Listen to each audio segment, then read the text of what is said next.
Assalamualaikum warahmatullahi wabarakatuh. Selamat datang di channel ID Sejarah.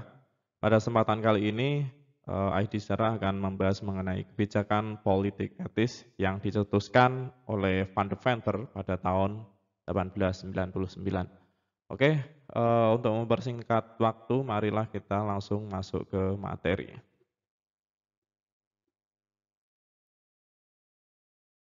Politik etis.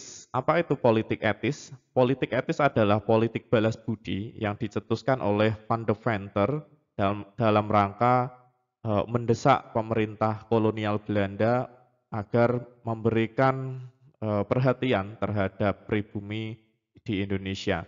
Hal tersebut dikarenakan adanya pengerukan sumber daya alam oleh pemerintah Belanda, namun tidak diimbangi dengan satu hal yang setimpal kepada rakyat Indonesia. Nah, apa latar belakang dari politik etis? Latar belakang yang pertama adalah gerakan menentang tanam paksa dan tuntutan kepada pemerintah kolonial untuk memperbaiki nasib rakyat Indonesia. Nah, di sini di tahun 1800-an kemarin kan sudah dibahas mengenai adanya tanam paksa atau kultur stelsel. Dengan adanya tanam paksa yang semula kas dari pemerintah kolonial itu defisit, kemudian dengan adanya tanam paksa kemudian bisa terpenuhi. Nah, kemudian setelah adanya tanam paksa tersebut, kemudian muncul dorongan-dorongan dari beberapa pihak, salah satunya adalah De Venter. Dia menentang kebijakan tanam paksa dan kemudian menuntut agar pemerintah kolonial itu memperbaiki nasib rakyat Indonesia. Yang kedua, kewajiban pemerintah Belanda untuk memajukan bangsa Indonesia baik jasmani maupun rohani. Nah, itu adalah latar belakang dari munculnya kebijakan politik etis.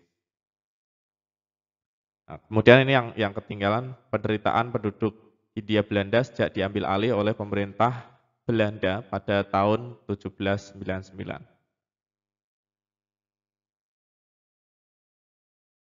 Sanksi. Apa itu Poeneli sanksi? Sebelum saya membahas mengenai Poeneli sanksi, saya perlu merefresh ingatan. Ada satu kata yang namanya coeli ordonanti ketika membahas mengenai suikerwet.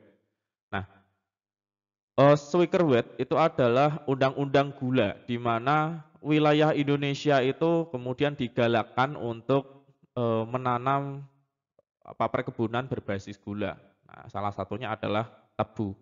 Nah, kemudian pada undang-undang gula juga ada satu kata yang namanya coeli ordonanti, yaitu sistem kontrak pekerja orang-orang pribumi kepada majikan Belanda. Nah, coeli ordonanti ini berisi mengenai aturan-aturan bagi para pekerja kontrak.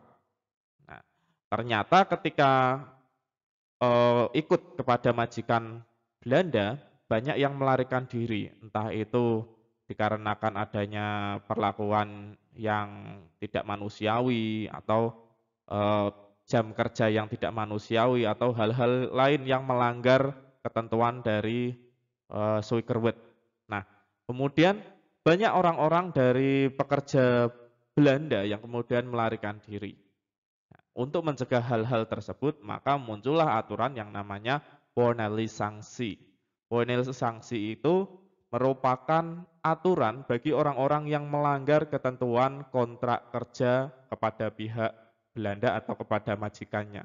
Nah, hal ini kemudian diterapkan di wilayah Sumatera Timur. Nah, apa yang dilakukan oleh pemerintah Belanda? Pemerintah Belanda kemudian menangkap orang-orang yang melarikan diri, baik itu secara halus, apabila mereka melakukan perlawanan, maka dilakukanlah kekerasan. Ketika mereka sudah ditangkap, kemudian mereka diberi hukuman, hukumannya baik itu berupa kerja paksa pada pekerjaan-pekerjaan umum, ataupun menambah masa kerja atau memperpanjang masa kerjanya melebihi ketentuan kontrak kerja. Nah, itu yang dinamakan Poeneli sanksi.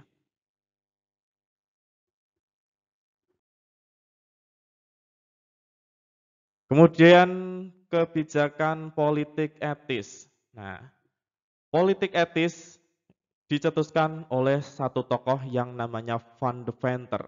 Van de Venter ini adalah seorang Belanda yang kemudian memperjuangkan nasib bangsa Indonesia dengan cara menulis tuntutannya dalam sebuah majalah yang bernama The Gids yang berjudul Eu Erescul atau Hutang Budi. Dari tulisan ini kemudian muncullah beberapa orang-orang yang mendukungnya dan kemudian hal tersebut mendesak pemerintah Belanda untuk menerapkan apa yang dicetuskan oleh Van de Venter. Namun dengan syarat ada beberapa hal yang bisa diterapkan, ada beberapa hal yang tidak bisa diterapkan. Kemudian eh, Trias Van de Venter ini atau politik etis ini kemudian diselaraskan dengan sistem penjajahan Belanda. Nah, kira-kira seperti itu. Nah, isi dari politik etis itu ada 3, yaitu edukasi, irigasi, emigrasi. Tuntutan dari Van de Venter yang pertama adalah edukasi, yaitu mengedukasi orang-orang Indonesia atau memberikan pendidikan kepada orang-orang Indonesia untuk meningkatkan kualitas bangsa Indonesia sehingga dapat diajak memajukan perusahaan perkebunan dan mengurangi keterbelakangan. Nah, sebenarnya tujuan dari pihak Belanda itu bagus, namun kenyataannya tujuan mereka hanyalah agar orang-orang Indonesia itu bisa terampil dan kemudian mampu membantu pemerintah Belanda dan hal itu kemudian banyak membuat orang-orang Indonesia eh, lebih pintar dari sebelumnya dan kemudian dimanfaatkan untuk membuat satu gerakan yaitu gerakan nasionalisme dari sisi edukasi ini. Kemudian yang kedua adalah irigasi. Irigasi yaitu pengairan kepada tanah pertanian agar menjadi lebih subur dan produksinya bertambah. Kemudian terakhir adalah emigrasi, yaitu pemindahan orang-orang di wilayah-wilayah yang padat, kemudian dilarikan ke wilayah-wilayah yang sepi atau tidak terlalu padat. Katakanlah orang-orang yang di Jawa ini ditaruh di Sumatera dan Kalimantan. Kira-kira seperti itu.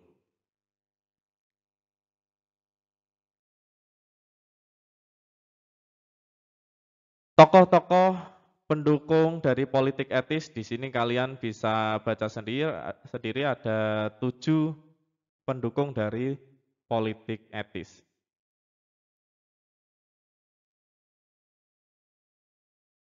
Nah, bagaimana respon pemerintah Belanda terhadap politik etis? Usulan dari Van de Venter ternyata didengar oleh pemerintah Belanda, yang kemudian pemerintah Belanda berusaha untuk bagaimana cara usulan Van de Venter ini bisa diterapkan di pemerintahan Hindia Belanda. Nah, berikut adalah respon pemerintahan Belanda. Pada sisi edukasi, edukasi dilaksanakan tetapi semata-mata untuk memenuhi kebutuhan pegawai rendahan. Nah, jadi tidak pegawai-pegawai atasan di perkebunan.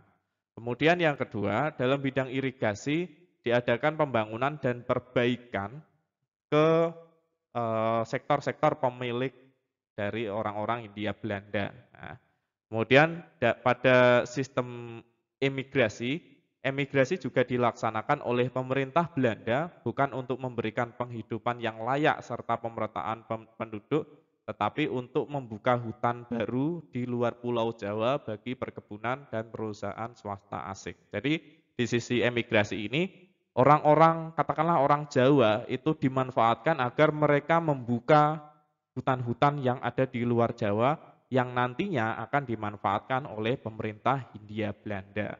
Nah, kurang lebih seperti itu.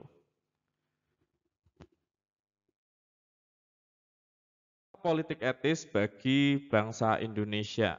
Di antaranya yang pertama adalah pembangunan infrastruktur. Dengan adanya politik etis memungkinkan beberapa sektor itu lebih maju dari sebelumnya. Katakanlah di sektor pertanian, kemudian memunculkan bangunan-bangunan yang mendukung sistem pertanian, katakanlah seperti dam. Kalau kalian di desa-desa biasanya ada dam. Dam itu seperti aliran air yang kemudian dipecah menggunakan satu bangunan. Nah, Selain pada sektor irigasi atau pertanian, kemudian muncul juga pembangunan kereta api, kemudian ada bendungan. Nah, 2 bangunan ini adalah bangunan baru yang kemudian diterapkan pada politik etis. Kemudian yang kedua adalah akulturasi kebudayaan penduduk.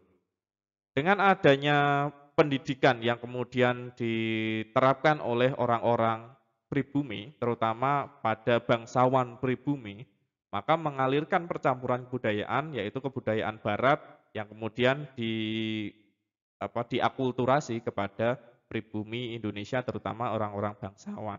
Sehingga nantinya akan memunculkan tokoh-tokoh Indonesia yang banyak belajar ke barat dan kemudian kembali ke Indonesia untuk menerapkan ilmu-ilmunya yang ada di barat. Kemudian yang ketiga, lahirnya kalangan berpendidikan dengan adanya orang-orang yang kemudian mendapatkan dampak dari sisi edukasi politik etis, maka memunculkan kaum berpendidikan atau cendekiawan. Nah, yang nantinya menaikkan nasionalisme bangsa Indonesia. Nah, itu adalah dampak dari politik etis. Oke, cukup sekian pembahasan mengenai politik etis. Semoga apa yang saya jelaskan mampu diserap dan kemudian mampu diterapkan pada kehidupan sehari-hari dengan mengambil nilai-nilai yang kita bahas di pertemuan kali ini. Oke, cukup sekian. Wassalamualaikum warahmatullahi wabarakatuh.